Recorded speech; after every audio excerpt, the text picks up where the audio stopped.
ഇന്നത്തെ ഈ സെഷനിൽ പങ്കെടുക്കുവാൻ തിരക്കുകൾ മാറ്റിവെച്ച് താല്പര്യപൂർവ്വം ഈ ഓൺലൈൻ പ്ലാറ്റ്ഫോമിൽ വന്നിരിക്കുന്ന നിങ്ങളെ ഏവരെയും സ്നേഹപൂർവ്വം സന്തോഷപൂർവ്വം സ്വാഗതം ചെയ്യുന്നു. നമ്മൾ 6 നിത്യസത്യങ്ങളെ കുറിച്ച് കഴിഞ്ഞ ആഴ്ചകളിൽ മനസ്സിലാക്കിയിട്ടുണ്ടല്ലോ.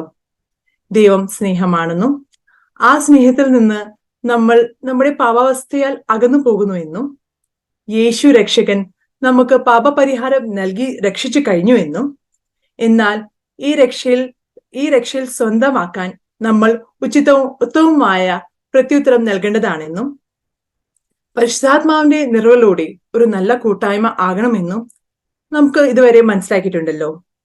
ഇന്ന് 7ാമത്തെ നിത്യസത്യമായ സുവിശേഷ പ്രഘോഷണത്തെ കുറിച്ചാണ് നമ്മുടെ ക്ലാസ്. ഈശോ മിശിഹായ്ക്ക് സ്തുതിയായിരിക്കട്ടെ. ഈശോ മിശിഹായിൽ ഏറ്റവും പ്രിയ സഹോദരങ്ങളെ, തിരുസഭയുടെ ഏക ദൗത്യം സുവിശേഷ പ്രഘോഷണമാണ്. ആയതിനാൽ സഭാ മക്കളായ നാം ഓരോരുത്തരുടെയും ഏക ദൗത്യം സുവിശേഷ പ്രഘോഷണമാണ്. ഇത് തന്നെയാണ് ജോയി ആലപ്പാട്ട് പിതാവും മിനിയും ജെസിയുമെല്ലാം നമ്മെ പറഞ്ഞു മനസ്സിലാക്കിയത്. ഒരിക്കൽ കൂടെ തിരുവചനത്തിലൂടെയും അപ്പസ്തോല പ്രബോധനത്തിലൂടെയും നമുക്കിത് മനസ്സിലാക്കുവാൻ ശ്രമിക്കാം. സീറോ മലബാർ സഭയുടെ മേജർ ആർച്ച് ബിഷപ്പായ മാർ റാഫേൽ തട്ടിൽ പിതാവ് തന്റെ ഒരു പ്രഭാഷണത്തിൽ ഇങ്ങനെ പറയുകയുണ്ടായി. യേശുനാഥൻ 3 കൽപ്പനകളാണ് നമുക്ക് നൽകിയിരിക്കുന്നത്. ഒന്നാമത്തെ കൽപ്പന, ഞാൻ നിങ്ങളെ സ്നേഹിച്ചതുപോലെ നിങ്ങളും പരസ്പരം സ്നേഹിക്കുക എന്നാണ്. രണ്ടാമത്തെ കൽപ്പന, പരിശുദ്ധ കുർബാന സ്ഥാപിച്ചതിനു ശേഷം ഇതെന്റെ ഓർമ്മയ്ക്കായി ചെയ്യുക എന്ന കൽപ്പനയാണ്. മൂന്നാമത്തേതും സുപ്രധാനവുമായ കൽപ്പനയാണ് സുവിശേഷ പ്രഘോഷണം. സുവിശേഷത്തിൽ നാം എന്ത് കാണുന്നുവെന്ന് നോക്കാം. വിശുദ്ധ മത്തായിയുടെ സുവിശേഷം 28-ാം അധ്യായം 18 മുതലുള്ള വാക്യങ്ങൾ. സ്വർഗത്തിലും ഭൂമിയിലുമുള്ള എല്ലാ അധികാരവും എനിക്ക് നൽകപ്പെട്ടിരിക്കുന്നു. ആകയാൽ നിങ്ങൾ പോയി എല്ലാ ജനതകളെയും ശിഷ്യപ്പെടുത്തുവിൻ. പിതാവിൻ്റെയും പുത്രന്റെയും പരിശുദ്ധാത്മാവിൻ്റെയും നാമത്തിൽ അവർക്ക് ജ്ഞാനസ്നാനം നൽകുവിൻ. വീണ്ടും വിശുദ്ധ മർക്കോസ് ശ്ലീഹായുടെ സുവിശേഷം 16-ാം അധ്യായം 15-ാം വാക്യം. ലോകമെങ്ങും പോയി എല്ലാ സൃഷ്ടികളോടും സുവിശേഷം പ്രസംഗിക്കുവിൻ. അതെ പ്രിയ സഹോദരങ്ങളെ, കത്തോലിക്ക വിശ്വാസികളായ നാം എല്ലാവരും പ്രേഷിതരാണ്. പ്രേഷിതൻ എന്ന വാക്കിന്റെ അർത്ഥം അയക്കപ്പെട്ടവൻ എന്നാണ്. ആരാണ് ആദ്യ പ്രേഷിതൻ? മിനി നമുക്ക് പറഞ്ഞു തന്നു കഴിഞ്ഞു. ആദ്യ പ്രേഷിതൻ പിതാവായ ദൈവം സ്വർഗത്തിൽ നിന്ന് ഭൂമിയിലേക്ക് അയച്ച ദൈവപുത്രനായ യേശുനാഥൻ തന്നെയാണ്. അവൻ ആദ്യ പ്രേഷിതനും പരിപൂർണ പ്രേഷിതനുമാണ്. The perfect ഇവാഞ്ചലൈസർ.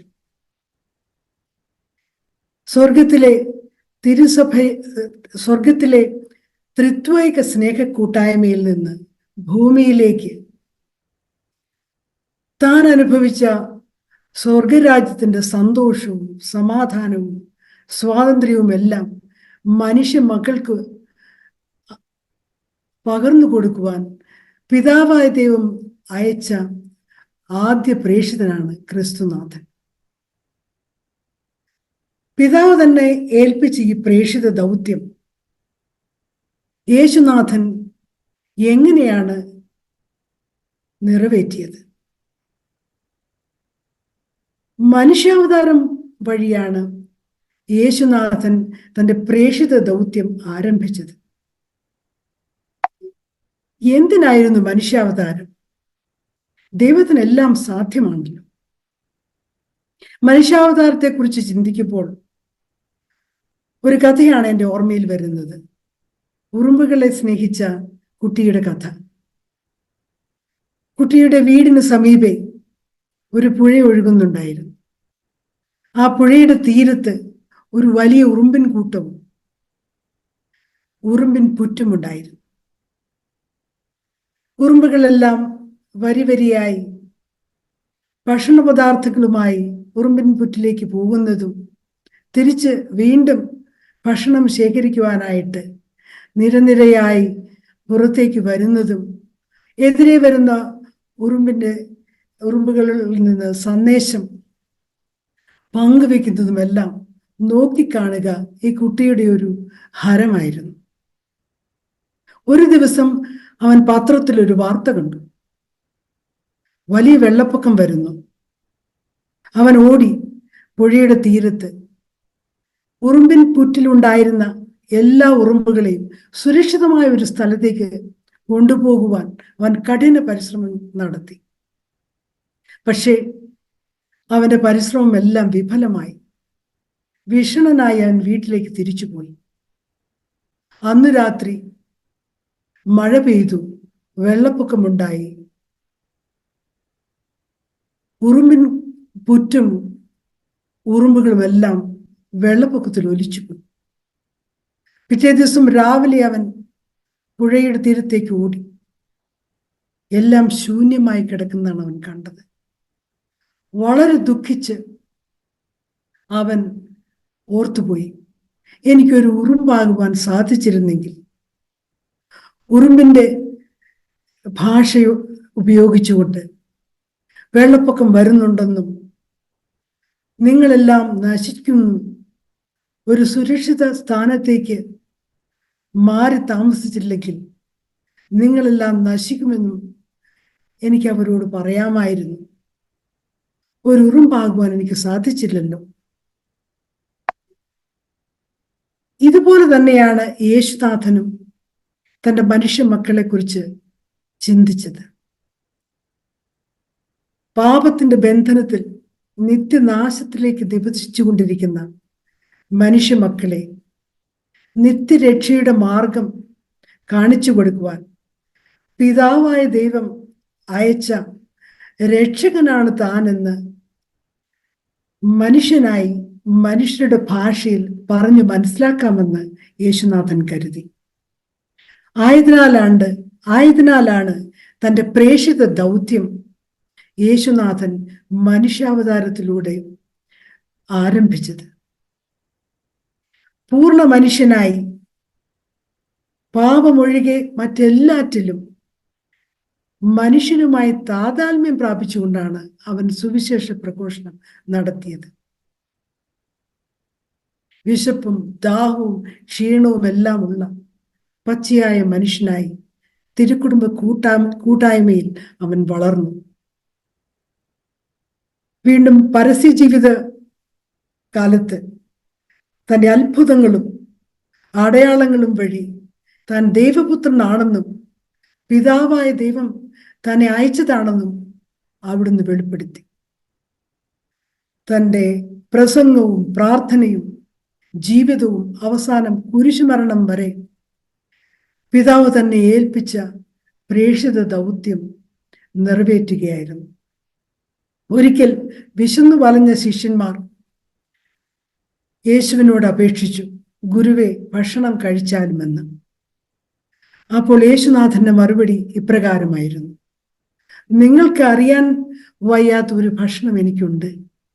എൻ്റെ പിതാവിൻ്റെ ഇഷ്ടം നിറവേറ്റുകയാണ് എൻ്റെ ഭക്ഷണം എന്നാണ് ആദ്യ പ്രേക്ഷിതന്റെ തീക്ഷ്ണത. വീണ്ടും ലൂക്കായുടെ സുവിശേഷം 4-ാം അധ്യായം 43-ാം വചനം ഇങ്ങനെയാണ് പറയുന്നത്: യേശുനാഥൻ തൻ്റെ പരസ്യ ജീവിതത്തിന്റെ പ്രാരംഭ സമയത്ത് സ്വന്തം നാടായ നസ്രത്തിൽ നിന്ന് തിരസ്കരിക്കപ്പെട്ട് അടുത്ത പട്ടണമായ കഫർനാമിൽ സുവിശേഷ പ്രഘോഷണം നടത്തുകയും ജനങ്ങൾ അവനു ചുറ്റും തിങ്ങിക്കൂടുകയും, ഗുരുവേ, കർത്താവെ, ഞങ്ങളെ വിട്ടു പോകരുതേ എന്ന് അപേക്ഷിക്കുകയും ചെയ്തു. അപ്പോൾ യേശുനാഥൻ നൽകിയ മറുപടിയാണിത്: എന്നാൽ അവൻ പറഞ്ഞു, മറ്റു പട്ടണങ്ങളിലും ഞാൻ ദൈവരാജ്യത്തിന്റെ സുവിശേഷം പ്രസംഗിക്കേണ്ടിയിരിക്കുന്നു. അതിനു വേണ്ടിയാണ് ഞാൻ അയക്കപ്പെട്ടിരിക്കുന്നത്. ആദ്യ പ്രേക്ഷിതനെ കണ്ടുമുട്ടിയവര് പ്രേക്ഷിതരായി മാറുന്ന സുന്ദരമായ സംഭവങ്ങളാണ് യോഹന്നാന്റെ സുവിശേഷം പ്രതിപാദിക്കുന്നത്. സ്നാപക യോഹന്നാന്റെ ശിഷ്യനായിരുന്ന അന്ത്രയോസ് തന്റെ ഗുരുവിന്റെ നിർദ്ദേശപ്രകാരം ഈശോയെ കാണാൻ പോവുകയും അവന്റെ കൂടെ താമസിക്കുകയും ചെയ്തു. പിറ്റേ ദിവസം തന്നെ തന്റെ സഹോദരനായ പത്രോസിനോട് യേശുവിനെ കണ്ടുമുട്ടിയ അനുഭവങ്ങൾ വിവരിക്കുകയും പത്രോസിനെ യേശുവിന്റെ അടുക്കൽ കൊണ്ടുവരികയും ചെയ്യുന്നത് നാം കാണുന്നു. വീണ്ടും ഫിലിപ്പോസ് തന്റെ കൂട്ടുകാരനായ നത്താനിയേലിനോട് മിശിഹായെ കണ്ടുമുട്ടിയ അനുഭവങ്ങളെല്ലാം പറഞ്ഞ് നത്താനിയേലിനെ യേശുവിന്റെ സമീപെ കൊണ്ടുവരുന്നത് നാം കാണുന്നു. യോഹന്നാന്റെ സുവിശേഷം 4-ാം അധ്യായം സമറിയാക്കാരി സ്ത്രീ യേശുവിനെ കണ്ടുമുട്ടുന്ന സംഭവം നാം വായിക്കുന്നു. സമറിയാക്കാരി സ്ത്രീ യേശുവിൽ ആദ്യം ഒരു യഹൂദനെയും പിന്നെ ഒരു പുരോഹിതനെയും പിന്നെ ഒരു പ്രവാചകനെയുമാണ് കാണുന്നത്. എന്നാൽ അവസാനം തന്റെ കൺമുമ്പിൽ നിൽക്കുന്ന ഈ യഹൂദൻ സാക്ഷാൽ മിശിഹായാണെന്ന് മനസ്സിലാക്കിയപ്പോൾ ഒട്ടും താമസിക്കാതെ സർവ്വതും മറന്ന് തൊട്ടിയും കയറുമെല്ലാം ഉപേക്ഷിച്ച് അവളുടെ പട്ടണത്തിലേക്ക് പോയി തന്റെ ജീവിത സാക്ഷ്യം പങ്കുവെച്ച് പട്ടണവാസികളെ മുഴുവനും ഞൊടിയിടയ്ക്കുള്ളിൽ ഈശോയുടെ അടുത്ത് കൊണ്ടുവരുന്ന മനോഹരമായ പ്രേക്ഷിത തീഷ്ണതയുടെ ചിത്രമാണ് നാം യോഹന്നാന്റെ സുവിശേഷം 4-ാം അധ്യായത്തിൽ കാണുന്നത്. യേശു തന്റെ ശിഷ്യരെ, തന്റെ ചുറ്റും കൂടിയ ജനക്കൂട്ടത്തെയല്ല, തന്നെ അനുഗമിച്ച ശിഷ്യരെ പരിശീലിപ്പിക്കുന്നുണ്ട്. കൂടെ നടന്ന് കൂടെ താമസിപ്പിച്ച് പഠിപ്പിച്ച് പടിപടിയായി സ്വഭാവ രൂപീകരണം നൽകി അവരെ നവീകരിക്കുന്നത് നാം കാണുന്നു. അവസാനം തന്റെ ശിഷ്യന്മാരെയും ആദിമസഭയെയും അവിടുന്ന് മിഷണറിമാരാക്കി. ലോകത്തിന്റെ അതിർത്തികൾ വരെ യേശുനാഥൻ തന്റെ ശിഷ്യരെ അയച്ചു. യേശുവിന്റെ ശിഷ്യന്മാർ യേശു നൽകിയ പ്രേക്ഷിത ദൗത്യം ഭംഗിയായി നിർവഹിക്കുന്നത് നാം കാണുന്നു. അതിന്റെ ഫലമായിട്ടാണ് ലോക ജനസംഖ്യയിൽ 31% ക്രിസ്ത്യാനികളായിരിക്കുന്നത്. ലോകത്തെ കിടുകിടാ വിറപ്പിച്ച ഗ്രീക്ക് സാമ്രാജ്യവും റോമൻ സാമ്രാജ്യവുമെല്ലാം ക്രിസ്ത്യാനിറ്റിയെ ഭൂമുഖത്ത് നിന്ന് തുടച്ചു നീക്കുവാൻ കഠിന പരിശ്രമം ചെയ്തു. ഫലം എന്തായി? 2000 വർഷം കഴിഞ്ഞിട്ടും ക്രിസ്ത്യാനിറ്റി ഇപ്പോഴും ഊർജ്ജസ്വലമായി പരിശുദ്ധാത്മാവിന്റെ പ്രവർത്തനത്താൽ നിലനിൽക്കുന്നു. ആ സാമ്രാജ്യങ്ങളെല്ലാം തകർന്നടിയുന്നതും നാം കണ്ടു. യേശുനാഥൻ തന്റെ ശിഷ്യരെ ലോകത്തിന്റെ അതിർത്തികൾ വരെ സുവിശേഷ പ്രഘോഷണത്തിന് അയച്ചത് പരിശുദ്ധാത്മ നിറവോടെയാണ്. തന്റെ ഉത്ഥാനത്തിന് ശേഷം വ്യക്തമായ നിർദ്ദേശം ശിഷ്യന്മാർക്ക് അവിടുന്ന് കൊടുക്കുന്നുണ്ട്. ഉന്നതത്തിൽ നിന്ന് ശക്തി പ്രാപിക്കുന്നത് വരെ നിങ്ങൾ ജെറുസലേം വിട്ടുപോകരുത്. എന്നാൽ പരിശുദ്ധാത്മാവ് നിങ്ങളുടെ മേൽ വന്നു കഴിയുമ്പോൾ നിങ്ങൾ ശക്തി പ്രാപിക്കും. അപ്പോൾ ജെറൂസലേമിൽ മാത്രമല്ല, യൂദയ മുഴുവനിലും സമരിയായും ലോകത്തിന്റെ അതിർത്തികൾ വരെയും നിങ്ങൾ എനിക്ക് സാക്ഷികളായിരിക്കുമെന്നാണ് യേശുനാഥൻ പ്രവചിച്ചത്. അതേ സഹോദരരെ, കൂട്ടായ്മയിൽ നിന്നാണ് സുവിശേഷ പ്രഘോഷകർ അയക്കപ്പെടേണ്ടത്.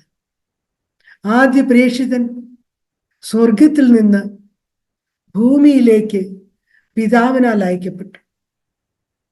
യോഹന്നാന്റെ സുവിശേഷം 20:21 നാം ഇങ്ങനെ വായിക്കുന്നു: പിതാവ് എന്നെ അയച്ചതുപോലെ ഞാനും നിങ്ങളെ അയക്കുന്നു. യേശുനാഥൻ തന്റെ ശിഷ്യന്മാരെ ലോകസുവിശേഷവൽക്കരണത്തിന് അയച്ചത് അപ്പസ്തോല കൂട്ടായ്മയിൽ നിന്നാണ്, ആദിമസഭയുടെ സ്നേഹ കൂട്ടായ്മയിൽ നിന്നാണ്. അത് സഹോദരരെ, സുവിശേഷം ജീവിക്കുവാനും പങ്കുവെക്കാനുമുള്ളതാണെന്ന് കർത്താവ് ആഗ്രഹിക്കുന്നു. യോഹന്നാന്റെ സുവിശേഷം 13-ാം അധ്യായം 35-ാം വാക്യം നാം ഇങ്ങനെയാണ് വായിക്കുന്നത്: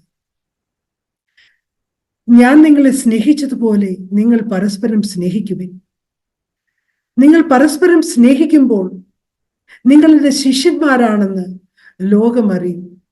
ഇതാണ് കർത്താവ് ആഗ്രഹിക്കുന്നത്. ആദിമസഭയുടെ ജീവിതവും അവരുടെ പ്രേക്ഷിത പ്രവർത്തനവും നമുക്കൊന്ന് പരിശോധിക്കാം. പന്തക്കുസ്താ ദിവസം പരിശുദ്ധാത്മാവിനാൽ പൂരിതനായി പത്രോസ്ലീഹ മറ്റു 11 അപ്പസ്തോലന്മാരോടുകൂടെ സെഹിയോൻ മാളികയിൽ എഴുന്നേറ്റ് നിന്ന് ശക്തമായ സുവിശേഷ പ്രഘോഷണം നടത്തി. ഏകദേശം 50 ദിവസം മുമ്പ് ഒരു പരിചാരികയുടെ മുമ്പിൽ 3 പ്രാവശ്യം തന്റെ ഗുരുവിനെ തള്ളിപ്പറഞ്ഞ പത്രോസ് ഉന്നതത്തിൽ നിന്ന് ശക്തി പ്രാപിച്ചപ്പോൾ ശക്തമായ സുവിശേഷ പ്രഘോഷണം നടത്തുന്നത് നാം കാണുന്നു. നിങ്ങൾ കുരിശിൽ തറച്ചു കൊന്ന യേശുവിനെ ദൈവം ഉയർപ്പിച്ചു, അതിന് ഞങ്ങൾ സാക്ഷികളാണ്.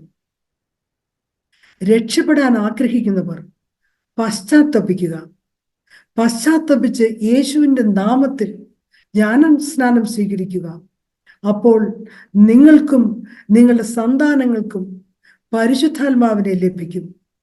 ഞങ്ങൾക്ക് പരിശുദ്ധാത്മാവിനെ ലഭിച്ചതുപോലെ തന്നെ.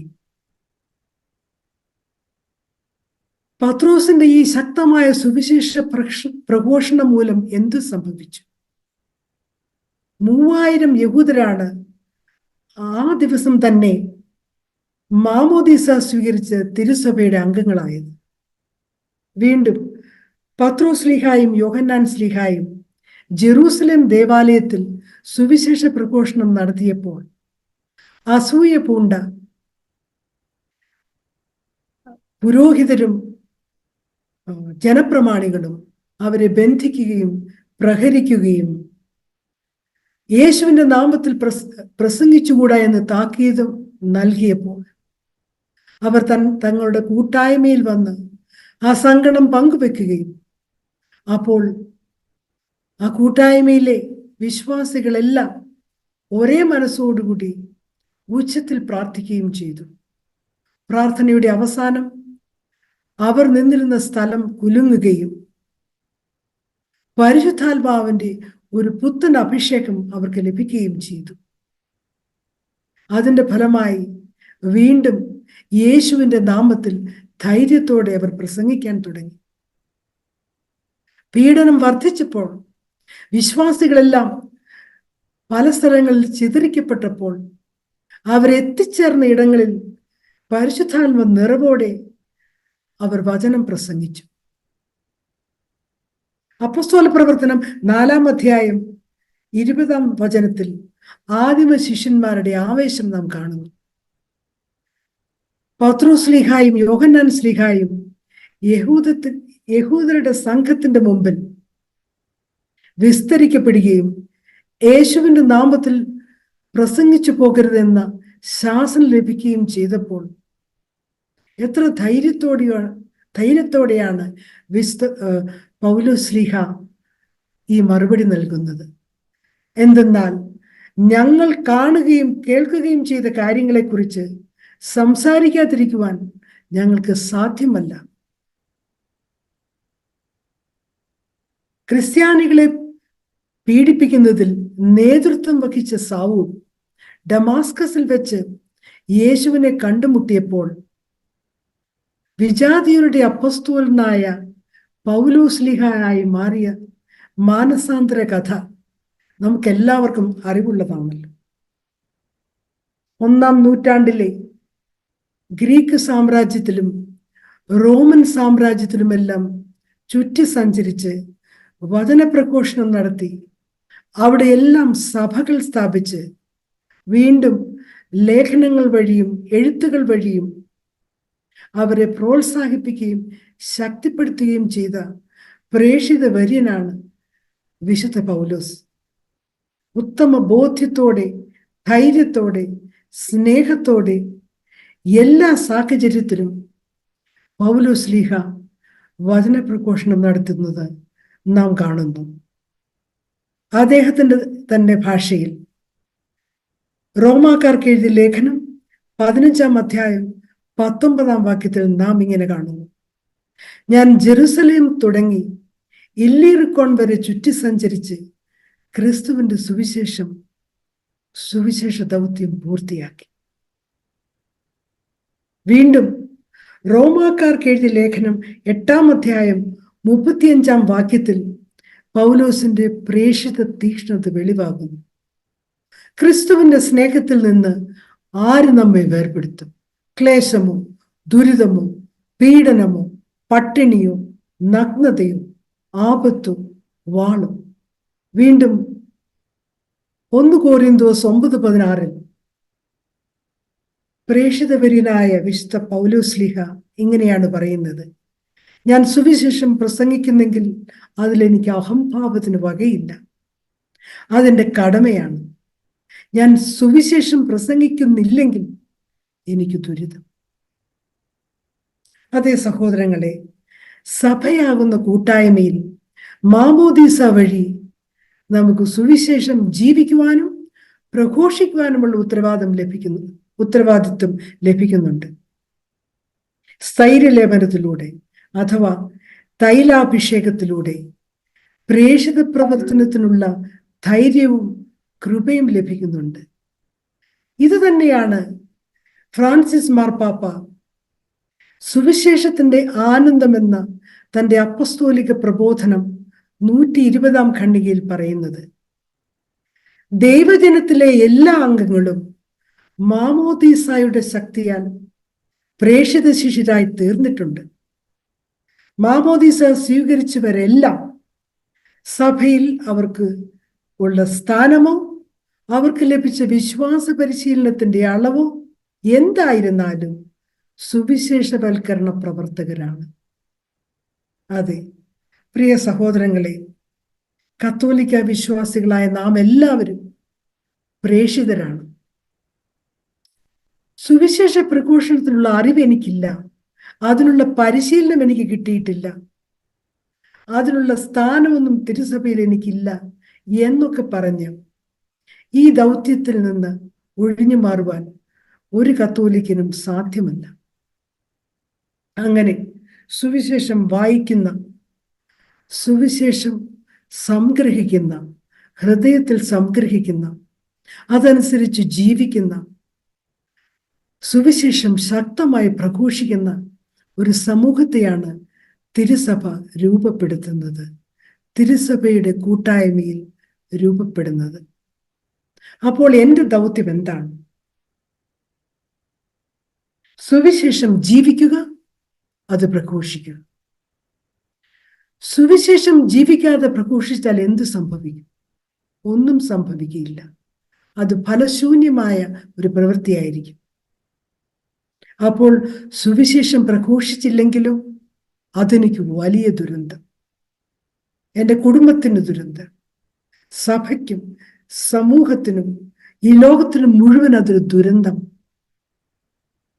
ഈ ലോകത്തിലെ എല്ലാ ദുരന്തങ്ങൾക്കും എല്ലാ പ്രശ്നങ്ങൾക്കും കാരണം കത്തോലിക്കരായ നാം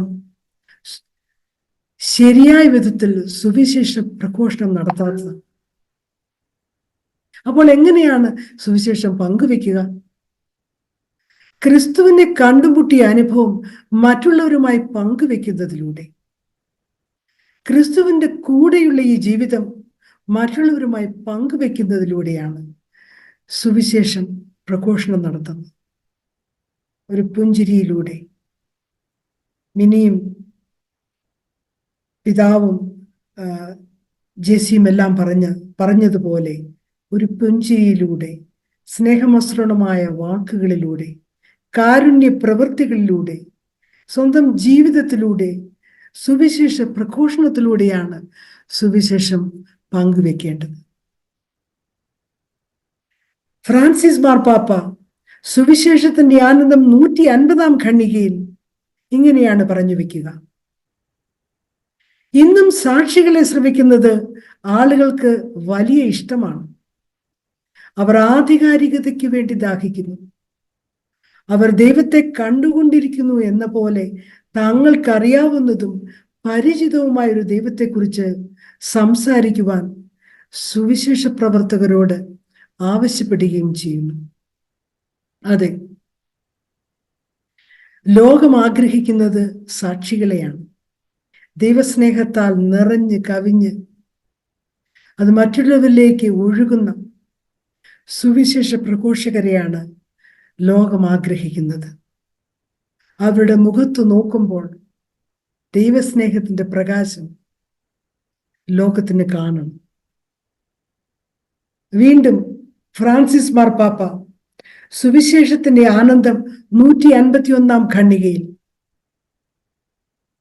ഇങ്ങനെയാണ് പറഞ്ഞു വെക്കുക: കർത്താവിന്റെ വചനത്തെ മറ്റുള്ളവരിലേക്ക് കൈമാറുന്നതിന് മുമ്പ് അതിനെ തങ്ങളുടെ ഹൃദയങ്ങളിൽ പ്രവേശിക്കുവാൻ സമ്മതിക്കുന്ന ജീവസുറ്റ സ്വതന്ത്രരായ സർഗാത്മകതയുള്ള വ്യക്തികൾ എന്ന നിലയിൽ നമ്മെ ഉപയോഗപ്പെടുത്തുവാൻ കർത്താവ് ആഗ്രഹിക്കുന്നു. അതെ, കർത്താവ് അതാണ് ആഗ്രഹിക്കുന്നത്. ഒരു സുവിശേഷ പ്രഘോഷണം നടത്തുന്നതിന് മുമ്പ് തങ്ങൾ പ്രഘോഷിക്കുന്ന ആ വചനം സ്വന്തം ഹൃദയത്തെ കീറിമുറിക്കുവാൻ അനുവദിക്കണം. ജോൺ പോൾ രണ്ടാമൻ മാർപ്പാപ്പ രക്ഷകന്റെ മിഷൻ എന്ന തന്റെ അപ്പസ്തോലിക പ്രബോധനത്തിൽ 11 ഖണ്ഡികയിൽ നമ്മെ ഉത്ബോധിപ്പിക്കുന്നത് ഇങ്ങനെയാണ്: തങ്ങൾക്ക് ലഭിച്ചിരിക്കുന്ന ശ്രേഷ്ഠമായ ഈ പദവി സ്വന്തം മേന്മകളിൽ നിന്നുള്ളതല്ല, അത് യേശുക്രിസ്തുവിന്റെ പ്രത്യേകമായ കൃപയാലാണ്. ഈ കൃപയോട് വിചാരം കൊണ്ടും വാക്കുകൊണ്ടും പ്രവൃത്തി കൊണ്ടും സഹകരിക്കുന്നില്ലെങ്കിൽ അവർ രക്ഷിക്കപ്പെടുകയില്ലെന്ന് മാത്രമല്ല, കൂടുതൽ കർശനമായി വിധിക്കപ്പെടുകയും ചെയ്യും. അതെ, കത്തോലിക്ക വിശ്വാസികളായ നാം എല്ലാവരും പ്രേഷിതരാണ്. മാമോദീസായിലൂടെ പ്രേഷിത ദൗത്യത്തിനുള്ള അഭിഷേകം, കൃപ നമുക്ക് ലഭിച്ചിട്ടുണ്ട്. ഈ കൃപയോട് നമ്മൾ പൂർണ്ണമായി സഹകരിച്ചില്ലെങ്കിൽ നമ്മൾ രക്ഷിക്കപ്പെടുകയില്ല. കത്തോലിക്കരായ നമ്മൾ രക്ഷിക്കപ്പെടുകയില്ലെന്ന് മാത്രമല്ല, കഠിനമായി വിധിക്കപ്പെടുകയും ചെയ്യുമെന്നാണ് ജോൺ പോൾ രണ്ടാമൻ മാർപ്പാപ്പ നമ്മെ ഉദ്ബോധിപ്പിക്കുന്നത്. വീണ്ടും ഫ്രാൻസിസ് മാർപ്പാപ്പ ക്രിസ്തു ജീവിക്കുന്നു എന്ന തന്റെ മറ്റൊരു അപ്പസ്തോലിക പ്രബോധനത്തിൽ ഇങ്ങനെയാണ് നമ്മെ ഉദ്ബോധിപ്പിക്കുന്നത്: നിങ്ങളാണ് ദൈവത്തിൻ്റെ ഇപ്പോൾ. ദൈവത്തിന് ഇപ്പോൾ ഇവിടെ ഈ സ്ഥലത്ത് നിങ്ങളുടെ കൈകളല്ലാതെ വേറെ കൈകളില്ല, നിങ്ങളുടെ ഹൃദയമല്ലാതെ വേറെ ഹൃദയമില്ല, നിങ്ങളുടെ കാലുകളല്ലാതെ വേറെ കാലുകളില്ല, ലോക സുവിശേഷ വൽക്കരണത്തിനായി. വീണ്ടും മാർപ്പാപ്പ തന്നെപ്പറ്റി തന്നെ പറയുകയാണ്: മനുഷ്യ ഹൃദയങ്ങളിൽ ആയിരിക്കുക എന്ന മിഷൻ എൻ്റെ ജീവിതത്തിൻ്റെ ഒരു ഭാഗമാണ്. അതെനിക്ക് എടുത്തു കളയാവുന്ന ഒരു ബാഡ്ജല്ല. അത് ഞാൻ എന്നെ തന്നെ നശിപ്പിച്ചാലല്ലാതെ എന്നിൽ നിന്നും പിഴുതെറിയുവാൻ ആവില്ല. ഞാൻ ഈ ഭൂമിയിൽ ഒരു മിഷനാണ്. അതുകൊണ്ടാണ് ഞാൻ ഇവിടെ ആയിരിക്കുന്നത്. ചുരുക്കത്തിൽ എൻ്റെ അസ്തിത്വം തന്നെ സുവിശേഷവൽക്കരണത്തിന് വേണ്ടിയുള്ളതാണ് എന്നാണ് ഫ്രാൻസിസ് മാർപ്പാപ്പ തന്നെപ്പറ്റി തന്നെ പറയുന്നത്, നമ്മെ ഓരോരുത്തരെയും പറ്റി. അപ്പോൾ സുവിശേഷം പ്രസംഗിക്കുന്നതിലൂടെ നമുക്ക് എന്താണ് ലഭിക്കുക? ഒരു മനുഷ്യന് ഈ ജീവിതത്തിൽ ലഭിക്കാവുന്ന ഏറ്റവും വലിയ സൗഭാഗ്യമായ സ്വർഗ സൗഭാഗ്യവും നിത്യജീവനും. ആയതിനാൽ പ്രിയ സഹോദരരെ, സമാധാനത്തിൻ്റെ സുവിശേഷത്തിനുള്ള ഒരുക്കമാകുന്ന പാദരക്ഷകൾ ധരിച്ചുകൊണ്ട് സർവശക്തിയോടെ ലോക സുവിശേഷവൽക്കരണത്തിനു വേണ്ടി നമുക്ക് ശ്രമിക്കാം. പരിശുദ്ധാത്മാവ്, the principal agent of evangelisation, നമ്മെ സഹായിക്കട്ടെ. ഈശോ മിശിഹായ്ക്ക് സ്തുതിയായിരിക്കട്ടെ. എപ്പോഴും സ്തുതിയായിരിക്കട്ടെ. The primary call of every Christian is to participate in the Great Commission, that is, to proclaim to the ends of the earth. ഇന്ന് ശക്തമായി നമുക്ക് പറഞ്ഞു തന്ന ജോസ്ലിൻ ചേച്ചിക്ക് നന്ദി. നമ്മുടെ സെഷൻ വൈൻഡപ്പിന് വേണ്ടി നമ്മുടെ പ്രിയപ്പെട്ട ആലീസ് കുട്ടി ചേച്ചിയെ സ്നേഹപൂർവ്വം ക്ഷണിക്കുന്നു. കർത്താവ് ഈശോ മിശിഹായ്ക്ക് സ്തുതിയായിരിക്കട്ടെ. ഏതായാലും നമുക്കിപ്പോഴ് ജെസ്സി മാത്യുവിന്റെ സാക്ഷ്യത്തിലൂടെയും മിനി ജോഷിയുടെ പ്രഘോഷണത്തിലൂടെയും ജോസ്ലിൻ ജോസിന്റെ സ്ലൈഡ് പ്രസന്റേഷനിലൂടെയും വളരെ ഭംഗിയായിട്ട് ആ ഒരു ദൗത്യം ഇതുവരെ നമ്മൾ ഒരുങ്ങിക്കൊണ്ടിരുന്നത് കഴിഞ്ഞ 8 ആഴ്ചകളിലൂടെ, ഇതിപ്പോ 9ാമത്തെ ആഴ്ചയാണ്. അടുത്ത ആഴ്ച നമുക്ക് അതിന്റെ കൺക്ലൂഡിങ് ആണ്. ഈ പ്രിലിംസ് കോഴ്സ്, മിസ്സിയോ പ്രിലിംസ് കോഴ്സ്, ഈ പ്രിലിമിനറി കോഴ്സ് നിങ്ങളെ ഇവാഞ്ചലൈസ് ചെയ്യാനായിട്ട്, അതായത് ബാപ്റ്റൈസ്ഡ് ആയവര് ഇവാഞ്ചലൈസ്ഡ് ആകണ്ടേ. അപ്പം നമുക്കൊക്കെ ഈ ഒരു സുവിശേഷം ഇതുപോലെ ഇങ്ങനെ കേൾക്കാനുള്ള അവസരം കിട്ടിയിട്ടില്ല ഭൂരിപക്ഷം പേർക്കും. കാത്തലിക് ചർച്ചില് കാർഡിനൽ സ്യൂനൻസ് പറഞ്ഞതാണ്, വി ഹാവ് മെനി സാക്രമെന്റലൈസ്ഡ് കാത്തലിക്സ്. മമ്മദിസ മുങ്ങി സഭയിൽ അംഗങ്ങളായിട്ടുള്ള, മമ്മദിസ മുങ്ങിയവരെല്ലാം സഭയിൽ അംഗങ്ങളായല്ലോ, ധാരാളം കത്തോലിക്കരുണ്ട്. പക്ഷെ among them very few evangelized Christians എന്ന്. അതായത് മമ്മദിസ മുങ്ങിയത് കൊണ്ട് കത്തോലിക്കരായാൽ മാത്രം പോരാ, സുവിശേഷം കേട്ട് നമ്മൾ ഇവാഞ്ചലൈസ്ഡ് ക്രിസ്ത്യൻസ് ആയാലേ ഇവാഞ്ചലൈസേഷൻ നടക്കുള്ളൂ. അപ്പം only evangelized people can evangelize others. അപ്പം ഇത് എപ്പോഴെങ്കിലും ജീവിതത്തിന്റെ എവിടെയെങ്കിലും ഒക്കെ വെച്ചും ആവർത്തിച്ചും കർമ്മന്മാരെല്ലാം പറയുന്നതാണ്, ഈ കെറിഗ്മ അടിസ്ഥാന സുവിശേഷ സന്ദേശമാണ് ക്രിസ്തീയ ജീവിതത്തിന്റെ അടിത്തറ. ഇത് ഒരു പ്രാവശ്യം കേട്ടാൽ പോരാ, 10 പ്രാവശ്യം കേട്ടാൽ പോരാ, ആവർത്തിച്ച് കേൾക്കേണ്ടതാണ്. ഈ ഒരു പ്രിലിമിനറി കോഴ്സ് ഇതിന്റെ നമ്മൾക്ക് ഈ സുവിശേഷം എന്ന് പറഞ്ഞു കേൾക്കാൻ, അതായത് ഞാൻ പറഞ്ഞിട്ടുണ്ട് ഇതിനു മുമ്പ്, radical conversion is possible only as A result of authentic proclamation of the full gospel. ഈ മുഴുവൻ സുവിശേഷം ആധികാരികമായിട്ട് ജീവിക്കുന്ന മനുഷ്യര് പരിശുദ്ധാത്മാവിന്റെ നിറവിൽ പരിശുദ്ധാത്മാവിനാൽ നയിക്കപ്പെട്ട് പരിശുദ്ധാത്മാവിന്റെ സിദ്ധികളോടെ, വരദാനങ്ങളോടെ, ശക്തിയോടെ ഇങ്ങനെ പ്രഘോഷിച്ച് കേട്ടാലേ ശരിക്കും അടിസ്ഥാന മാനസാന്തരം ഉണ്ടാവുള്ളൂ. അപ്പൊ നമ്മളെല്ലാരും, പിന്നെ അവരെല്ലാരും പറഞ്ഞതിലൂടെ നമുക്ക് മനസ്സിലായി വി ആർ പ്രേക്ഷിത ശിഷ്യരാണെന്ന്. അതായത് അയക്കപ്പെട്ടിരിക്കുന്ന ശിഷ്യര്, ഡിസൈപ്പിൾസ് ആണ്. അതേസമയം മിഷനറി ഡിസൈപ്പിൾസ് ആണ്. അപ്പൊ ഡിസൈപ്പിൾഷിപ്പിൽ എന്നും വളർന്നുകൊണ്ട് എന്നും ഈ പ്രേക്ഷിത ദൗത്യം നിർവഹിച്ചുകൊണ്ടിരിക്കേണ്ടവരാണ്. ഇത് ഒരു prelims course, preliminary course to prepare you for the course ആണ് കേട്ടോ, ടു ഇവാഞ്ചലൈസ് യു. അപ്പം നിങ്ങൾ ഇവാഞ്ചലൈസ്ഡ് ആയാലേ നമ്മളെല്ലാരും, നിങ്ങളും അല്ല, മാമോദിസ മുങ്ങിയവരൊക്കെ ഇവാഞ്ചലൈസ്ഡ് ആയാലേ ശരിക്ക് കർത്താവ് സഭയെ ഏൽപ്പിച്ച ദൗത്യം നമുക്ക് ചെയ്യാനാകുള്ളൂ. അതായത് ഞാൻ ഓർക്കായിരുന്നു, നമ്മുടെ കണ്ട ഒരു കാര്യം, നമുക്ക് ഒത്തിരി ഇഷ്ടപ്പെട്ട കാര്യം ഉണ്ടായിരിക്കാൻ പറ്റില്ല. അതാണ് പത്രോസ്ലേമരൊക്കെ പറഞ്ഞത്, അവര് തല്ലുകൊണ്ടാലും ജയിലിൽ പിടിച്ചിട്ടല്ലോ. അവര് പറഞ്ഞു, ഞങ്ങള് കണ്ടതും കേട്ടതും പറയാതിരിക്കാൻ പറ്റുകയല്ല. അപ്പൊ യോഹന്നാൻ ശ്ലീഹ പറയുന്നുണ്ട്, 1 യോഹന്നാൻ 1:1-4 പറയുന്നത് എന്താ? ഞങ്ങളുടെ കണ്ണുകൊണ്ട് കണ്ടതും ചെവി കൊണ്ട് കേട്ടതും തൊട്ടറിഞ്ഞതും അനുഭവിച്ചതുമായ ജീവന്റെ സുവിശേഷമാണ് ഞങ്ങൾ നിങ്ങളോട് പറയുന്നത്. ഇതൊരു കൂട്ടായ്മയില്ല. ഇതൊക്കെ ഈ ദിവസങ്ങളിലൂടെ നമ്മൾ കേട്ടുകൊണ്ടിരുന്നത്. ഈ കൂട്ടായ്മയാകട്ടെ പിതാവിനോടും പുത്രനോടും പരിശുദ്ധ തിരുത്വത്തിലുള്ള കൂട്ടായ്മ.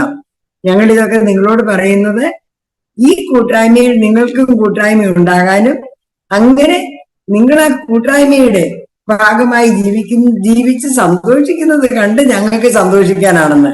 ശരിക്ക് ഈ ദിവസങ്ങളിലൂടെ നമ്മൾ കേട്ട് വന്ന ഈ അനുഭവം നമ്മുടേതായി ഒരു കൂട്ടായ്മയുടെ ഭാഗമായി നമ്മളിങ്ങനെ വളർന്ന് അങ്ങനെ പാടുമ്പോ നമുക്കിത് മറ്റുള്ളവരോട് പറയാതിരിക്കാൻ പറ്റുകയില്ല. ഞാൻ ഓർക്കുന്നുണ്ട്, മുമ്പ് ഞാൻ പാലക്കാട് മേഴ്സി കോളേജിൽ പഠിപ്പിച്ചുകൊണ്ടിരുന്ന കാലത്ത് ഇടുക്കി ഒത്തിരി ദൂരമുണ്ട് പാലക്കാട് നിന്ന് ഇടുക്കിക്ക്. അപ്പൊ ഇടുക്കിയിലെ ഒരു കൺവെൻഷന് പ്രസംഗിക്കാൻ ഞാൻ പോവുകയായിരുന്നു. പാലക്കാട് നിന്ന് ഞാൻ ഇങ്ങനെ യാത്ര ചെയ്ത് മടുത്ത് ഉറക്കം തൂങ്ങി ഇങ്ങനെ പോരുക. അങ്ങനെ അപ്പം ഇടുക്കിയിലോട്ടുള്ള ബസ്സിൽ കയറിയിരുന്ന് ഞാനാണെങ്കിൽ ഉറക്കം തൂങ്ങിയിരിക്കുക. എന്റെ അടുത്ത് ഒരമ്മയും കുഞ്ഞും കൂടി ഇരിപ്പുണ്ട്, അവരും അതുപോലെ ഉറക്കം തൂങ്ങുക. ഒന്നും ഞങ്ങൾ തമ്മിൽ മിണ്ടിയിട്ടേ ഇല്ല കേട്ടോ. എന്നിട്ട് അങ്ങ് ഇടുക്കിയിൽ എത്തി അങ്ങ് പോയിക്കൊണ്ടിരിക്കുമ്പോഴ് ഇടയ്ക്ക് ഈ സ്ത്രീ എന്നെ തട്ടി വിളിച്ചു. അപ്പൊ ഞാൻ പറഞ്ഞു, നല്ല ഉറക്കത്തിൽ നിന്ന് എഴുന്നേക്കുന്നത്. ചൂണ്ടിക്കാണിച്ചിട്ട് പറയുകയാണ്, അതേ ആന കാട്ടാനാന്ന്. ശരിക്ക് ബസ്സിലിരുന്നു കൊണ്ട് വനത്തിൽ കൂടെ പോകുന്ന കാട്ടാനക്കൂട്ടത്തെ കണ്ടപ്പോഴ് ഇതുവരെ ഒന്നും മിണ്ടാതിരുന്ന ആ സ്ത്രീ അത് കുഞ്ഞിനെ പിടിച്ച് ഉറങ്ങിക്കൊണ്ടിരുന്ന, അത് പറയാതിരിക്കാൻ പറഞ്ഞത് ഉറങ്ങിക്കൊണ്ടിരുന്ന എന്നെ തട്ടി വിളിച്ച് കാണിച്ചതൊക്കെ ഞാൻ ഓർക്കുന്നുണ്ട്. നമ്മുടെ ജീവിതത്തിൽ അങ്ങനെയാണ്. അതായത് ശരിക്കും ജീവിതത്തെ സ്പർശിക്കുന്ന ഒരു കാര്യം കാണുകയും കേൾക്കുകയും അനുഭവിക്കുകയും ചെയ്ത് കഴിയുമ്പോൾ മിണ്ടാതിരിക്കാൻ നമുക്ക് പറ്റുമോ? നമ്മൾ മിണ്ടാതിരിക്കുന്നുണ്ടെങ്കിൽ അതിന്റെ കാര്യം നമ്മൾ ഇവാഞ്ചലൈസ്ഡ് ആയിട്ടില്ല. നല്ല അളവ് പോലാണ് നമ്മുടെ ജീവിതത്തിന്റെ. നമ്മള് അതെ പറഞ്ഞില്ല, ബാപ്റ്റൈസ്ഡ് ആൻഡ് സെൻഡ്, മാമോദിസ മുങ്ങിയവരെല്ലാരും പ്രേക്ഷിതരാ, അയക്കപ്പെട്ടവരാ. എന്നിട്ട് നമ്മൾ ഈ പണി ചെയ്യുന്നില്ലെങ്കിൽ ഈ ദിവസത്തെ ക്ലാസ്സുകളിലൂടെ ഒക്കെ നമുക്ക് മനസ്സിലായി. അതിന്റെ കാരണം നമ്മൾ ഓൾറെഡി ഇവാഞ്ചലൈസ്ഡ് ആയിട്ടില്ല. അപ്പൊ അങ്ങനെയൊന്ന് ഇവാഞ്ചലൈസ് ചെയ്യാനുള്ള ഈ കോഴ്സാ. അപ്പം ഇതിലൂടെ അതിന്റെ തുടക്കം preparing U for the course. അതായത് ഇവരൊക്കെ പറയുന്നത് കേട്ടത് റെസിഡൻഷ്യൽ കോഴ്സ് ഞാൻ 2 ആഴ്ച കൊണ്ട് കൂടിയ കോഴ്സ് ആയിരുന്നിപ്പം ഈ 10 ആഴ്ചയിലൂടെ കൊടുക്കുന്ന 1 ദിവസം കൊണ്ടൊക്കെ നമ്മൾ റെസിഡൻഷ്യൽ കോഴ്സ് കൊടുക്കുന്ന കാര്യമാണ്. പിന്നെ 6 ദിവസത്തിലേക്ക് പാക്ഡ് ആയിട്ടാണ് അത് പല സ്റ്റെപ്പുകളിലൂടെ നമ്മൾ ഇവാഞ്ചലൈസ്ഡ് ആയി ഈ കോഴ്സിലൂടെ. ഇനി ചെയ്യേണ്ടത് നമ്മൾ മറ്റുള്ളവരെ ഇവാഞ്ചലൈസ് ചെയ്യാൻ പഠിക്കണം, ടു ബിക്കം ഇവാഞ്ചലൈസേഴ്സ്. അടുത്ത step to train others to become evangelizers. പിന്നത്തേത് ട്രെയിനേഴ്സ് ഓഫ് ട്രെയിനേഴ്സ്. ഇങ്ങനെ പരിശീലിപ്പിക്കുന്നവരെ പരിശീലിപ്പിക്കുന്ന പരിശീലകരെ ട്രെയിൻ ചെയ്യണം, ഇങ്ങനെ പടിപടിയായിട്ട്. എന്നിട്ട് ഇങ്ങനെ സ്കൂൾ ഓഫ് ഇവാഞ്ചലൈസേഷൻ, സഭയുടെ ഏക ദൗത്യമല്ലേ ഇതിന്, school of evangelisation, teams for evangelisation, ഇതെല്ലാ മേഖലകളിലും. അപ്പൊ നമ്മൾ ഓർത്തോണം, ഇത് ചുമ്മാ ഇങ്ങനെയൊന്ന് കേട്ട് എനിക്ക് ഇഷ്ടപ്പെട്ടു നല്ല കോഴ്സാ എന്ന് പറഞ്ഞ് 4 പേരെ ഈ മിസിയോ പ്രിലിംസ് കോഴ്സിന് മാത്രം ചേർത്താൽ പോരാ. നമ്മളെല്ലാരും ഈ പ്രിപ്പയർഡ് ആയവർ, ഇവാഞ്ചലൈസ്ഡ് ആയവരെല്ലാം ഈ ഒരു ഫുൾ കോഴ്സ് കൂടിയാലേ ശരിക്കും അതിന്റെ അനുഭവം, അതിന്റെ ഫലം ഉണ്ടാവുകയുള്ളൂ.